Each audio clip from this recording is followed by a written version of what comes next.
Good morning, everyone. We are so glad you joined us today. On behalf of Islands Christian Church, welcome.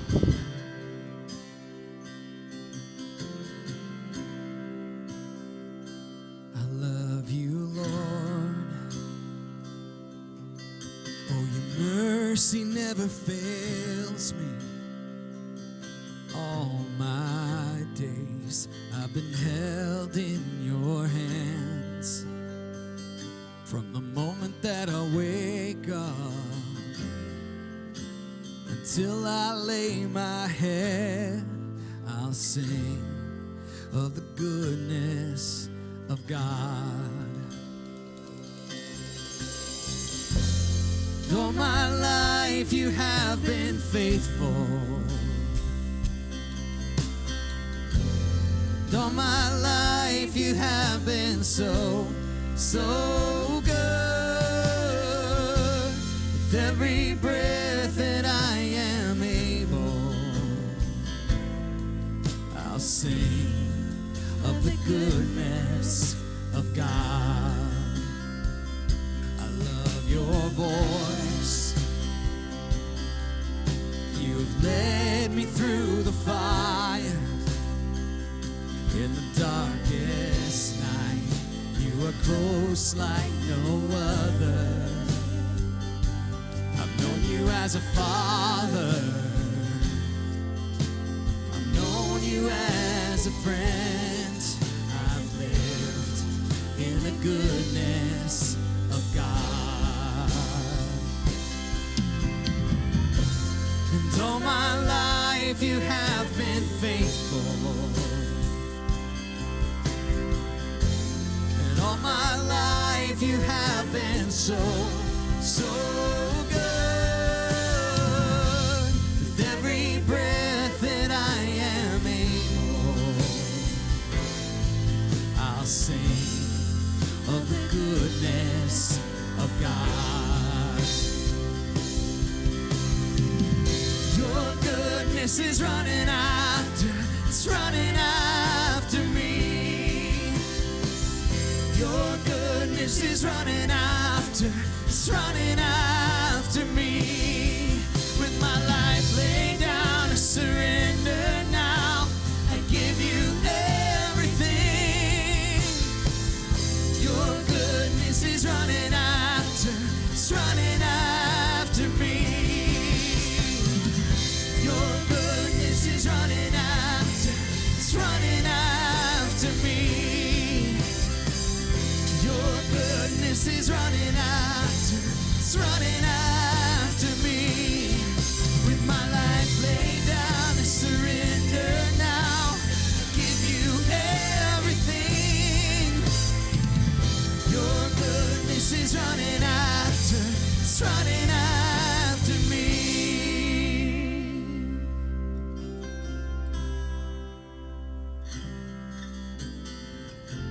And all my life you have been faithful.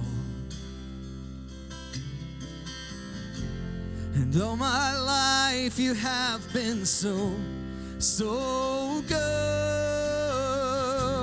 With every breath that I am able,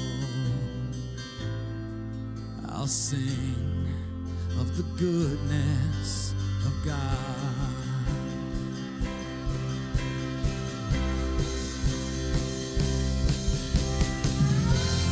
All my life you have been faithful. And all my life you have been so good. With every breath that I am able, I'll sing of the goodness of God. I'll sing of the goodness of God.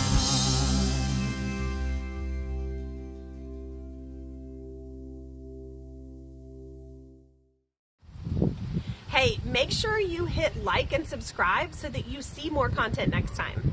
And also share with your friends. Hit that share button at the bottom and share it with your social network, because there's probably someone that needs to hear the message that this particular message would speak to them really well. During this time when we're not meeting at the church, you can still give. You can give by texting 77977, or you can give online on the website. It's really easy. And just really quick, if you're a member or not a member, it doesn't matter. We have set up care systems in place. So you can email care@islandschristian.org and get any kind of help that you may need during this crazy time that we're living in right now. All right, thank you so much again for joining us today. We hope you have an awesome day.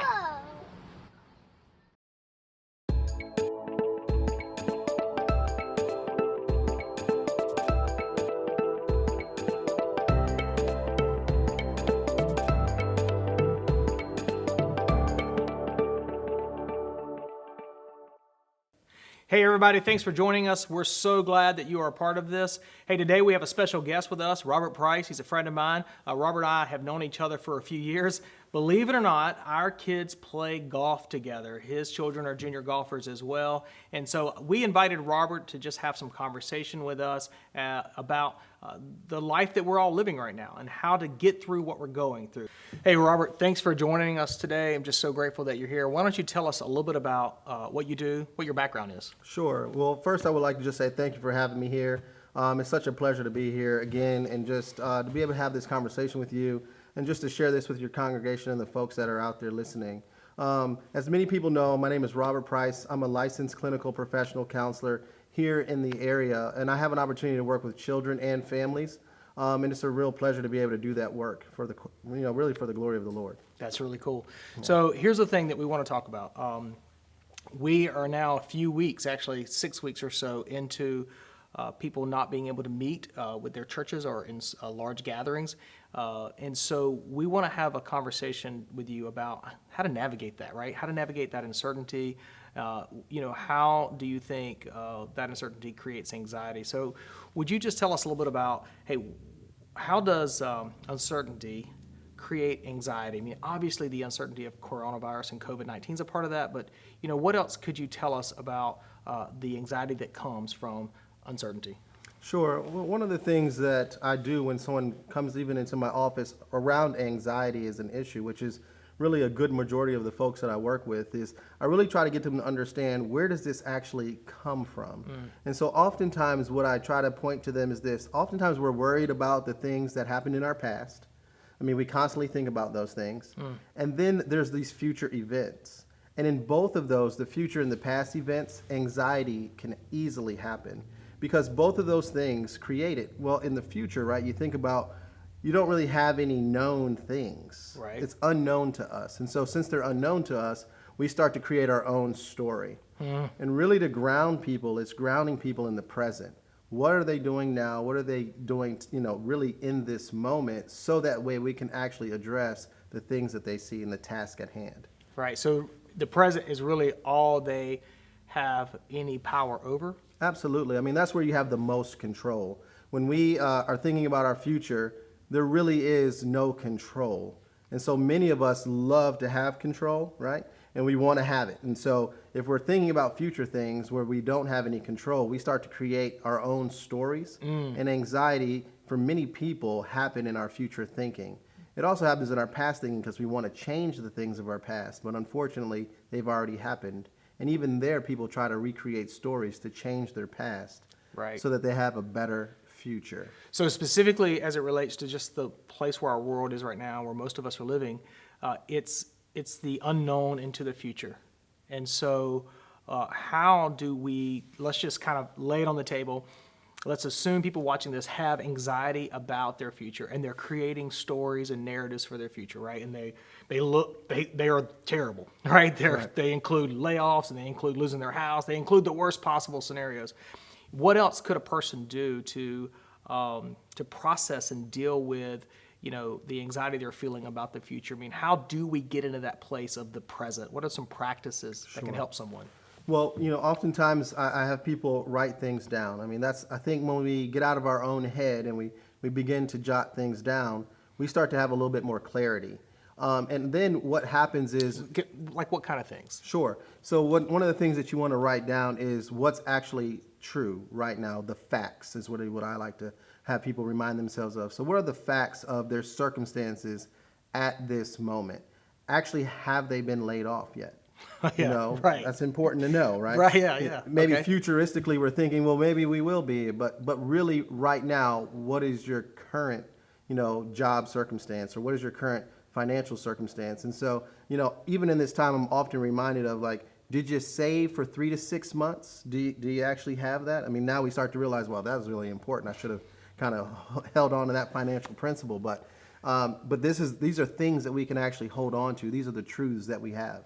And the Bible is one of those places and spaces where we can actually go to and see what God did for us in the past, and we know that he has some big plans for our future, but we can start writing down, has he answered this prayer? Are our lights on today? Are we able to get groceries today? Are we even able to have materials to make a mask? I mean, these are very practical things that we have. Are we able to spend that quality time with our families that we've so clamored for?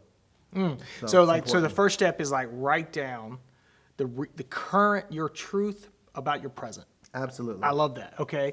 And so that kind of helps you identify, what as Christians we would say, it kind of gives you an opportunity to count your blessings. Right? Absolutely. I mean, That's I right. don't want to be the preacher on the, here in the room right now, but yeah, that's kind of what you're doing in that moment. You're kind of going, okay, this is my reality. So what else, like to process and to get through, what else helps us get into the present other than jotting down things? So once we write these things down, the next step is to create a plan around the things that you actually have written down.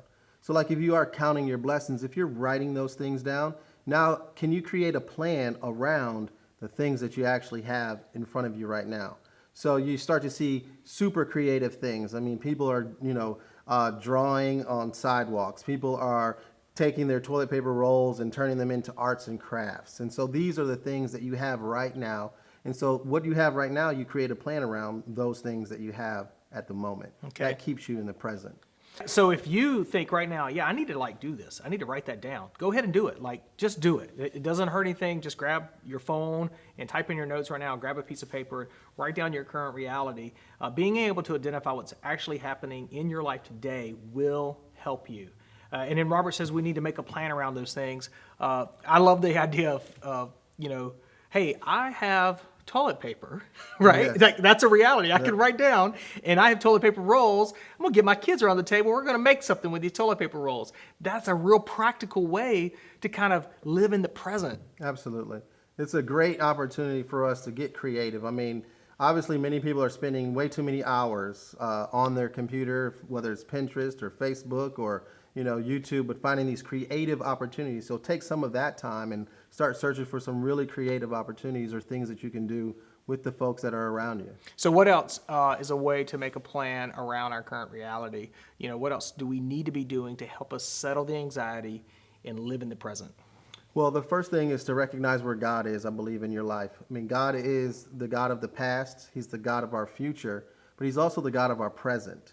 And so how we do and serve him is huge. And I think for our present moment, and what we should be doing is finding creative ways actually to serve.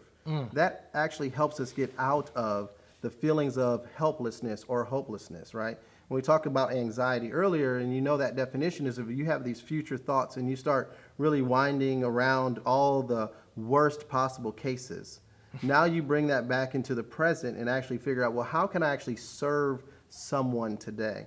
Wow. And there's so many ways to go about doing that.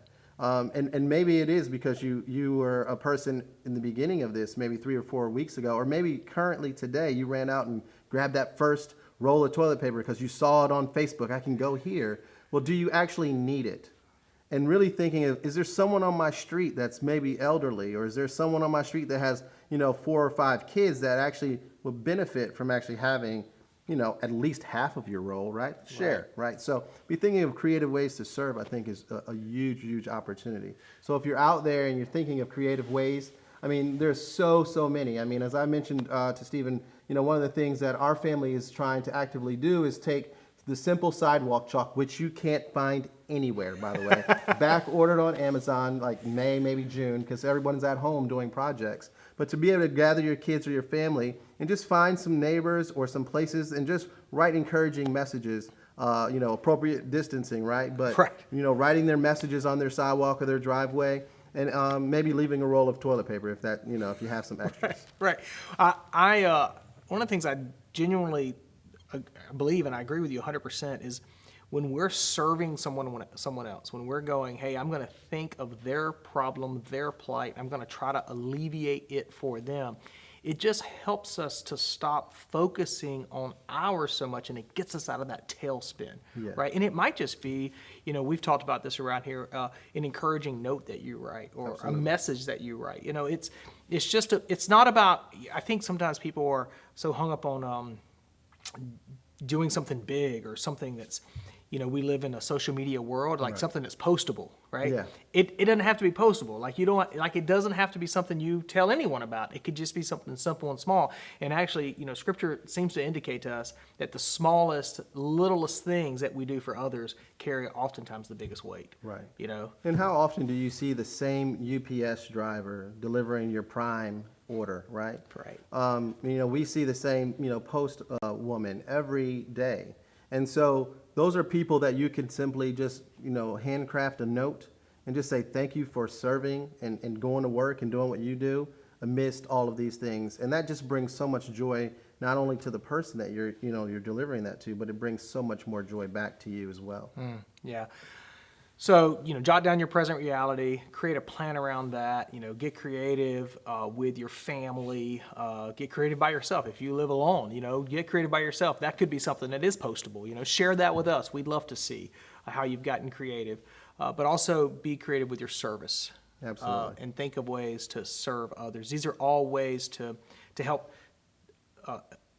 I don't know that will alleviate the anxiety, but to help kind of set it on the back shelf, right? Absolutely. To set it off to the side, not let it dominate our lives so much. Right. And these things are, I call them the medicine of what we do, right? Because medicine in and of itself is to bring us back to a baseline. Mm-hmm. And so by doing these types of things, you have an opportunity to bring your anxiety back to the baseline, where we may have some very healthy stressors in our lives, right, which many of us do. Whether you have families that are out there that you can't quite get to, a wedding that was canceled, or a funeral that you may not even be able to go to or set up. I mean, these are real realities that people are faced with, but you still have an opportunity to really bring down that baseline to where you can really start to manage and do the things that are actually happening in your life in the present.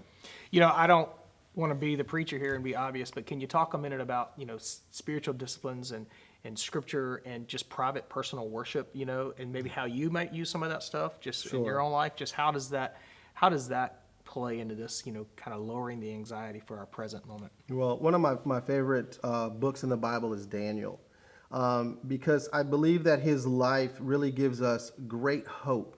And we always ask ourselves, one of the famous stories, right, is Daniel in the lion's den. Right. And oftentimes I try to remind people that Daniel was not 30 years old in the den. Right. He wasn't even 50 in the den. He was somewhere in his late 70s or 80s when he was in the lion's den.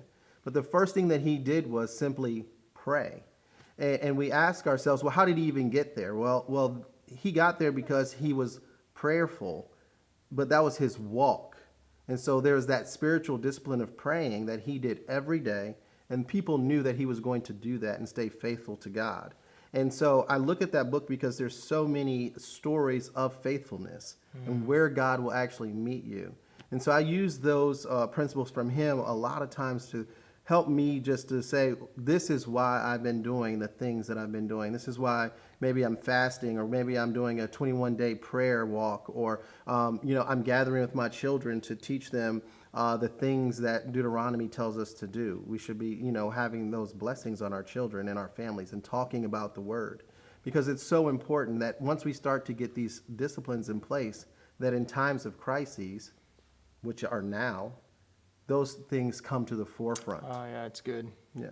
Yeah, for me, anxiety and worry is like noise in my head. I don't know if you have clients who ever describe it that way, but, for me, when I've walked through stuff like, I have a child with a chronic illness, and when I've kind of journeyed through that, it is literally like noise. Mm-hmm. It's like constant noise in my head where it just won't stop, right? Yeah. And you can't sleep. And as soon as, if you do fall asleep, the moment you wake up, the recording starts, right? And the noise just begins. And that feeling is overwhelming. And so for people who are in the middle of that, I just think you're so right that finding time to get quiet with God in prayer, Huge. right? Just because he meets us there in that prayer. And I don't think that prayer has to be, anything fancy or long.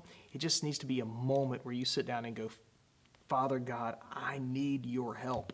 Yeah. I need you to show up in the middle of this, and then just listen. Yeah. I think we try to make things sometimes super complicated, right? Prayer really in and of itself is just you having a conversation with Jesus and just telling him what's on your heart, and just sharing some of the things that you have that you wouldn't normally share with maybe any of your closest friends. And I just think that if you're able to just be vulnerable there and just listen and just talk, I mean, that's a great space to be. And you don't need to do that but for 5, 10, 15 minutes a day. Yeah. I'm confident there are people you're probably watching this right now, and you maybe have never prayed in your life. Like, you've never prayed. And I just would encourage you to just try. Give it a shot to pray right now. Pause this video and just say, hey, I'm going to pray right now and talk to God. You never know how that's going to help you with what you're going through. So, Robert, these are all great things to help us. But people don't typically, don't always, I should say, go to the best things, the positive things, right? What are the destructive things that can hurt us as we are processing, maybe from your experience? What are the destructive things that can hurt us as we're processing our anxiety? Sure. Well, in times of pressure or stress, right, we tend to go back to our bad habits. And many of us have them. I mean, we all have vices. We all have bad habits. And for some folks, unfortunately, maybe that is going to lead to us drinking too much. But one of the things that I really see the most is where people are starting to understand, like, no, I really want to get my kids back to school. They don't really quite know how to have those relationships that they clamor for. But now they're realizing, like, oh, wow, maybe I don't really want to have that type of relationship with my family, my wife maybe even, or my children, or other family members, because now you're starting to realize that this isn't what you had scripted out. And so I think people go back to, unfortunately, when there's stress or pressure, to those things of their past. And so they start to again, doubt themselves, or speak, or you go back to that inner child that you had when you maybe didn't get everything all right.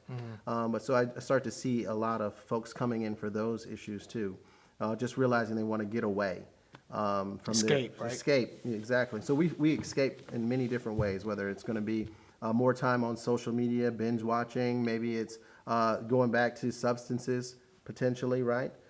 Maybe it's even domestic violence that's happening in the home, and now feeling like you are trapped in that home because you can't really call out or get help or even find an escape from your current circumstance. Okay, so let's say someone is, they're engaged with us right now, and they're part of this gathering, and they know they've struggled with substance abuse in the past, whether it's alcohol or drugs, and they may have had a long-term victory over it. Absolutely. But we're 6 weeks into some craziness, and they're feeling that kind of bubble up. What do you give them as advice right now? Sure. I mean, the first thing is to teach them and to talk with you about understanding that you need to create a new habit to get rid of the old habit.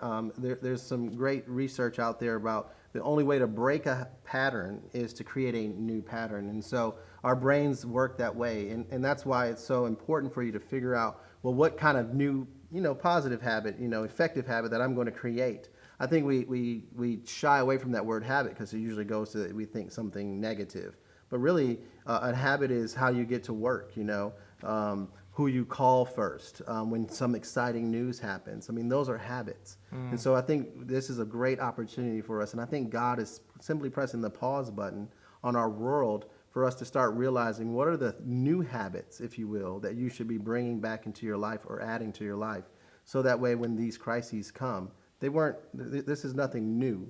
We knew these things were to come.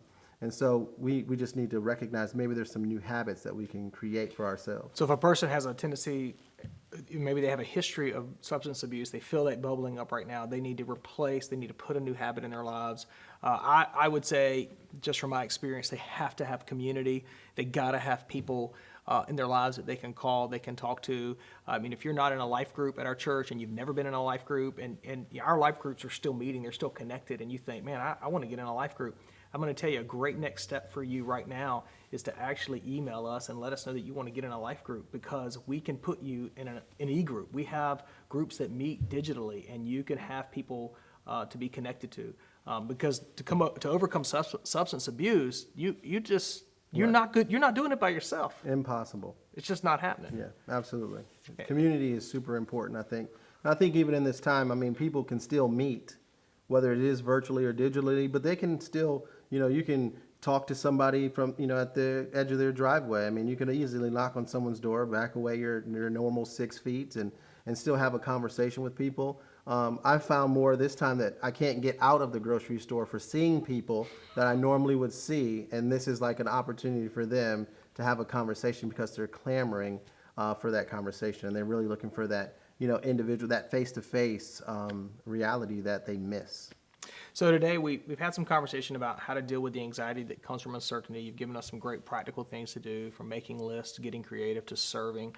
We've talked about the ungodly, if you will, the things that are destructive for us, sure, that if we lean to those for dealing with anxiety will end badly for us. Is there any final words of encouragement that you would like to share to help someone who is just, they hear that noise like I was describing earlier. Yeah. That noise just won't stop. Am I going to lose my job? How am I going to pay my bills? Are we going to lose the house? Are we going to, am I going to move back in with my mom? Like those are real things people Absolutely. are dealing with right now. And, are there any last encouraging words that you can offer to anyone who's dealing with that? Sure. I mean, the most encouraging things that I can offer to those people, Stephen, is really for you to do as I shared earlier, and you really must lean on the Lord. But the beautiful thing in how you do that is the first steps is, I believe, getting that noise that you hear out. And so that way you lose all power of that noise that's in your head. When you get things out on paper and you actually see them, the power of those things that were in your head are now lessened. And you actually have an opportunity to do something with those things that you see on paper. So I would offer that to the folks that are listening, that the first step for you really is to get what's going on in your head out on paper, so that way you can actually see how horrible it is or isn't. I hope that you will take that step. I hope that you will just do this. Like, don't come up with a reason why you won't. Just put down on paper or on your phone your current reality. Hey, and you need to know too that our church has systems set up, care@islandschristian.org. And so if you're sitting here and you need more than just a prayer, in which we are happy to pray with you, but you know that you need more, we have a system set up to help you, whether it's food or it's counseling. We have a way to be a part of your situation. Hey, if you're not connected to a community, if you're not part of a small group, we would love to help you. I cannot stress enough how important it is to be connected to other people during a time like this. It is necessary for your anxiety and stress to come back to that base that Robert was talking about. If you want to get in a group, you can email us, groups@islandschristian.org, and we will get you connected. Now, don't forget, like and share this video if you're on Facebook, and if you're on YouTube, subscribe to our page and click on that little bell to get notifications so you can be reminded whenever we have a video posted.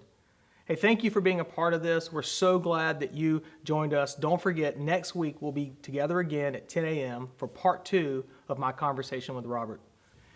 Man, we just want to help you get through what you're going through. We love you guys. Can't wait to see you again next week. Thanks again, Robert. You're welcome. Oh, can't shake hands. Thanks for hopping on with us today. We hope you have an amazing day. God bless you all.